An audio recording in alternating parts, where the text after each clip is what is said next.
បាទសួស្តីដល់ពុកម៉ែបងប្អូនទាំងអស់គ្នាបាទយើងវិលត្រឡប់មកជួបខ្ញុំម្ដងទៀតនៃការធ្វើនៅដំណុយឆ្នោតយួននៅថ្ងៃទី19ខែ6ឆ្នាំ2025មកចែកជូនពុកម៉ែបងប្អូនទាំងអស់គ្នាដើម្បីធ្វើការលេងសងសនាងទៀតពីមុនខ្ញុំអាននៅដំណុយថ្ងៃទី19មកចែកជូនដល់ពុកម៉ែបងប្អូនទាំងអស់គ្នាបាទគឺយើងកន្លែងទៅមើលដំណុយក្នុងឆាតរបស់ខ្ញុំទាំងអស់គ្នាបាទគឺចូលសាហាវមែនតើពុកម៉ែបងប្អូននៅថ្ងៃហ្នឹងគឺបាទគឺយើងចូលម៉ោង4បាទគឺលេខ34គឺខ្ញុំឲ្យលេខ ABCD គឺចូលលេខ34ត្រង់តែម្ដងបាទវេលាម៉ោង4:30នាទីទាំងអស់នេះបាទរីឯពេលយប់វិញបាទគឺយើងចូលអត់មកគ្រាប់បាទគឺ34គឺខ្ញុំឲ្យនៅក្នុងប៉ុ A អញ្ចឹងគឺចូល34នៅក្នុងប៉ុ A ទៀតពុកម៉ែបងប្អូនទាំងអស់គ្នាបាទអញ្ចឹងនៅថ្ងៃនេះគឺយើងចូលទាំងម៉ោង4ចូលនឹងម៉ោង6លេខ34ដដែលពុកម៉ែបងប្អូនបាទអញ្ចឹងនៅថ្ងៃនេះពុកម៉ែបងប្អូនដែលលេខក្នុងឆាតរបស់ខ្ញុំគឺយើងហេងមែនតើបាទពី3ថ្ងៃជាប់គ្នានោះវាស៊ីមួយលេខបាទបងប្អូនគ្នាបាទពីបកាពី3ថ្ងៃមុនណាបងប្អូននេះ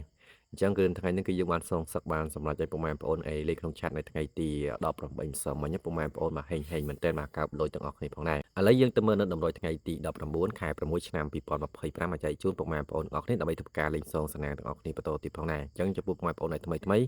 ដើម្បីចង់បានលេខតម្រុយល្អៗពីខ្ញុំបាទជារៀងរាល់ថ្ងៃបាទលេខហ្នឹងគឺធ្វើ free ទេបាទមកចែកជូនពុកម៉ែបងប្អូនទាំងអស់គ្នាបាទគឺមានខ្ទង់30និងខ្ទង់90អញ្ចឹងកុំភ្លេចចុច Subscribe ចុចជឿហើយ comment លេខ168ចុចសញ្ញាមេដៃ like ឡើងលើម្នាក់មួយផងពុកម៉ែបងប្អូនទាំងអស់គ្នាបាទអញ្ចឹងនៅថ្ងៃនេះគឺ30គឺខ្ញុំមានចំនួន2គ្រាប់គឺមានលេខ34 36រីឯខ្ទង់9គឺមាន94 96និងលេខ74ណាពុកម៉ែបងប្អូនទាំងអស់គ្នាអញ្ចឹងលេខត្រឡប់ខ្ទង់30និង9មានដូចជាលេខ43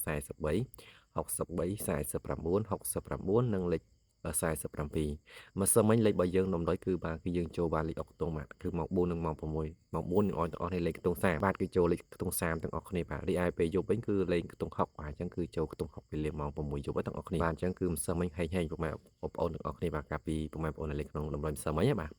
រីឯលេខធំ13លេខគឺមានចំនួន3គ្រាប់លេខធំទី1គឺ637លេខចក្គុណលេខធំទី2គឺ946និងលេខធំចុងក្រោយគឺ749ចឹងពុកម៉ែបងប្អូនអាចយកធ្វើការលេខសងសណាងបានម៉ោង4អ្នកនរអាចលេងខ្ទង់30ខ្ទង់30យល់លេខ5ក្រុមគឺល្អម៉ោង4បាទគឺល្អпоខាងក្រោម BCD ទាំងនេះបាទម៉ោង4បាទល្អខ្លាំងណាស់ចឹងសង្ឃឹមតែហេងហើយតម្រុយភាគច្រើនវាចូលម៉ោង1អ្នកនរអាចលេងសងសណាងម៉ោង1អ្នកនរបាទតម្រុយខ្ញុំបាទ